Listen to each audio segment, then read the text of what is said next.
Yeah, let's get it. What's up? What's up? What's up, Eagles Nation?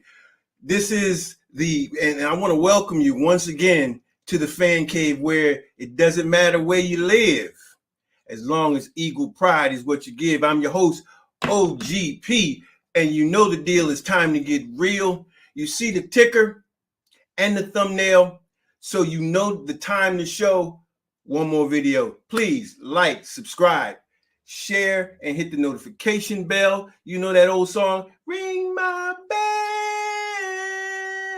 Yeah, ring my bell if you would. And if you would, send any of your questions, comments, or concern to our email at eaglenationfancave@gmail.com. Listen, I want to talk about my team.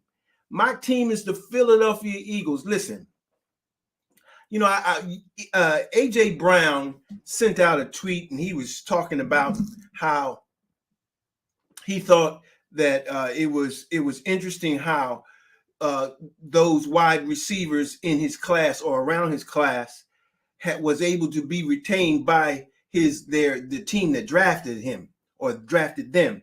Well, I mean, the truth of the matter is, when you get drafted by a team, there's a special bond there. At least that's what you would think. And so AJ, he balled out. There's no question that AJ balled out there. And to not pay him is an insult when you consider the amount of money that these teams make. We hear a lot about the players being selfish, about the players not being team friendly. We hear about the players wanting more than what they're worth. Well, listen, you talking about, and here's what gets me. So often what we hear people talk about is the overpaying of players when we don't talk about how much money these teams are making. For instance, the Dallas Cowboys are worth over $6 billion. Now, hold it. What I said was billion with a B. The Dallas Cowboys are worth over $6 billion. That's the kind of money they're pulling in. And then when a player wants to get paid, they have issues with that. And even the fans have issues, but they don't say anything about the money, about the amount of money that the team is bringing in. So, okay, AJ thought that he should have been paid, considering how he played and how he contributed to the community, the culture, and the area, and even the environment with the Titans. But he wasn't seen as being worth retaining. Now, the Eagles are worth 3.8 billion. 3.8 billion. Okay, that's what the team is worth. There are nations that on the globe that don't bring in that kind of GNP. There are countries that don't make that kind of money. But we want to complain when the player is looking out for his best interest, wanting to be able to sustain himself, wanting to be able to take care of his family, and understanding that these particular football teams are conglomerates. These aren't Fortune 500 companies. These are conglomerates. These organizations make more money than nations. So when these players are asking or demanding that they be paid, compensated, it's nothing to these teams. Not really. So, okay, when we look at AJ, we say, oh, he got paid all this money come to the Eagles. When you look at over 100 million and he's not even getting that in guaranteed money, considering that we're worth 3.8 billion, is that a lot of money? No. You got to be kidding me. No, it's not. So yes, these players should be paid. Now, I say that to say that I'm an advocate for the players. I love my team, but I'm an advocate for these players because of what they do. They put their life on the line, and we may not think about it as that, but they put their life on the line by playing the game that we love. They're gladiators, modern day gladiators, and they should be compensated as such, because the health problems that they're going to have, that some of them are going to have as a result.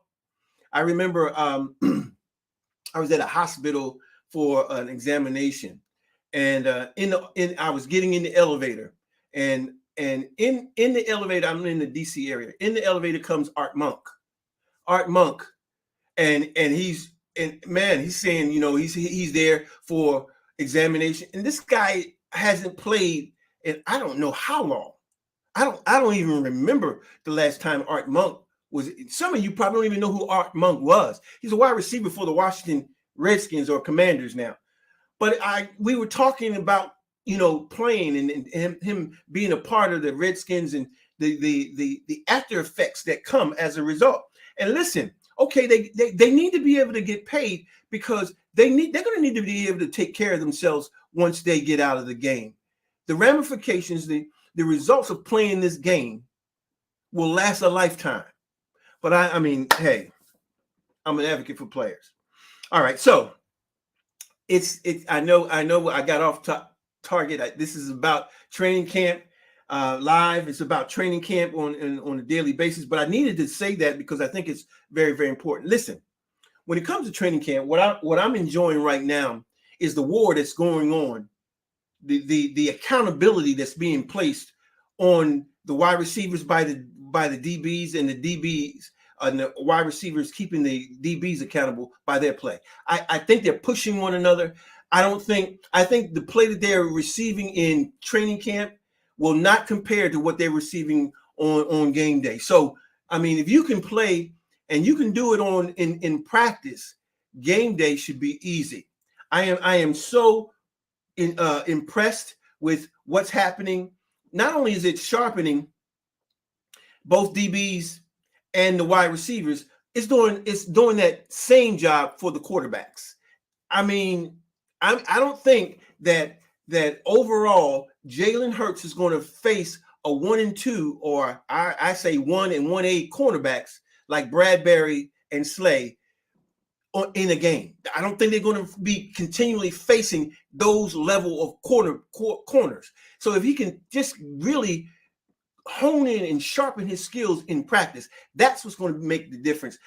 I believe the throws during the game will be much, much easier. Okay, so I wanted to say it. Now, when it comes to the training camp, from what I'm hearing, as far as top performances, I'm hearing some players that are standing out. The main player that I'm hearing that's standing out is Bradbury. I'm hearing Bradbury is standing out even over the other veterans that have been there. Now, I understand he has to basically show his worth coming in the gate. I appreciate that. I really do. And that's important for him, being that he's just coming in. But at the same token, we got a long season ahead of us. We really do. I think it's important that veterans be saved as much as possible. I appreciate, I hear people complaining about the Eagles not hitting. They're going to get plenty of hitting during this team schedule. I like what I see.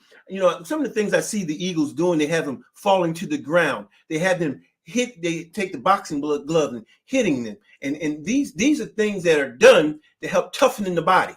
You don't have to go all out to toughen the body. Your body just has to get used to contact.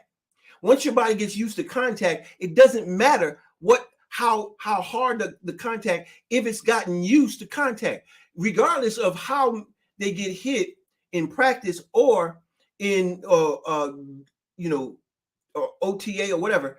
That they're going to get hit in the game. That's going to so it's some hits you're not going to be able to prepare for at all, regardless of what you do.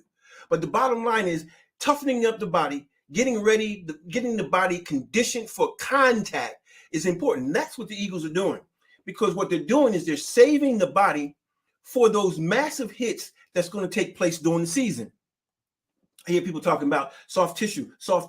Yeah, and that's why they're doing what they're doing, having them falling, having them rolling, hitting them with the boxing gloves and all those kinds of things, going through the I don't know what they're called, but they go through those things that hit on the body, and it's to toughen the body. It's to prepare the body for contact. And so it's not about always getting hit and tackled to the ground. You just have to get your body used to contact. I don't care. Some contact, it doesn't matter what you do. There's going to be a result. Injury is going to be resulted from it. So it doesn't matter. But the thing is, we're saving our players for the contact that's to come, and not using their bodies up for in training camp. It doesn't make sense. That's why last year we had the least amount of injuries during the year, because we saved our bodies.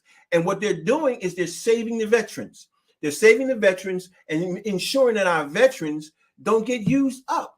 And so, yes, we got camp bodies. Yes, we've got some of the guys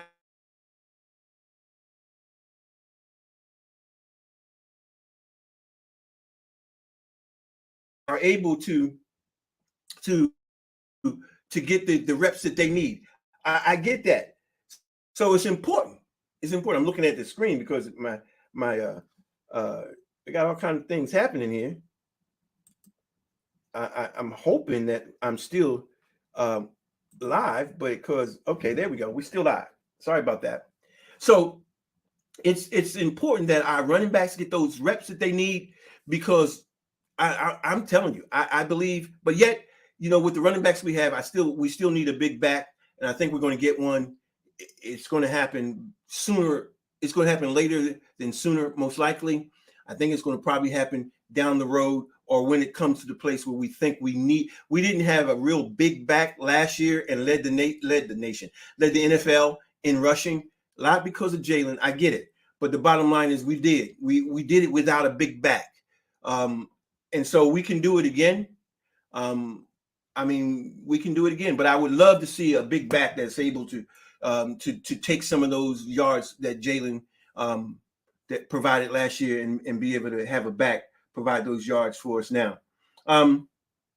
So I'm excited. Some of our standouts, not just Bradbury, but we're talking about McCain from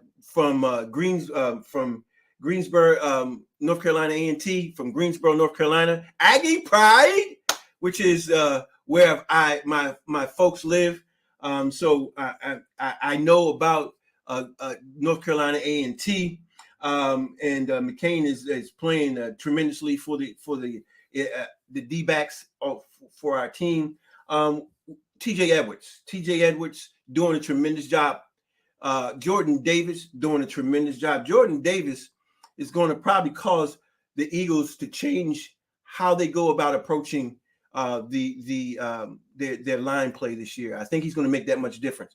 If you talk about putting Jordan, if we talk about Fletcher Cox and his name escapes me, that came from Pittsburgh, Hargrave, you talk about them on the line, man. That I know, I get it. Those are all DTs, defensive tackles. But my goodness, that is a tremendous defensive line right there. I'm hoping that our defensive line can elevate themselves and play like their hair is on fire this year. And I believe that's what's going to happen, because some of these players, they're playing for their NFL lives. They're playing for contracts. They're playing for to be recognized for other teams that might be interested in them if they can't stay with the Eagles. So it's a lot, but I'm really looking forward to what we're doing as a team, and I think we're doing tremendous things. Listen, I'm going to stop there, but please, again, if you would help me, like, subscribe, hit the share, and hit the notification bell, please. Again, you see the ticker. You see the ticker below, and it gives you the emails that you can Gmail us at, and it also gives us our Twitter account. And if you want to get our link to our chat, you can do that by going to our Twitter account and getting the link so that you can come into our chat. I'd love to have you. Help me. We're a new channel. But I'm an OG. That's why it's OGP. I've been around, and I've been an Eagle fan for a long, long time. I know about the Eagles. I know about the Eagles. So listen, I'm going to be going this Sunday to the camp practice that's going to be at 7 p.m. this Sunday, August the 7th, at the link. We'll be recording live from there. I'll be doing some broadcasting from the link. So until then, listen, I really bid you peace, power, and Eagle pride. Till the next time, peace.